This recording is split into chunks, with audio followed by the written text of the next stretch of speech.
my main garden this year. Needed a little bit of refinement.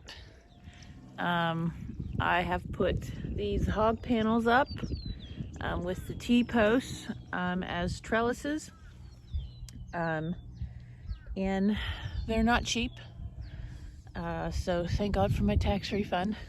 So what I will be doing this year is I will be putting tomatoes, peppers, pole beans on these trellises.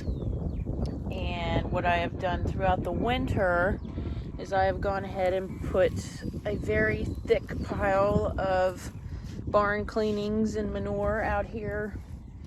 And right now that will serve as not only fertilizer this spring, but a weed barrier and lots of nice food for worms to come up through the ground and eat this and further fertilize my garden. So what I am thinking of doing is, normally I till this garden every year, but I'm thinking of trying the no-till method. So what I've done so far is I've just dug a little trench down in between the manure, and I have put my hog panels right on top of the soil there. So all I would need to do when I'm putting starts in here is just dig a hole right there, and I'm not disturbing anything else.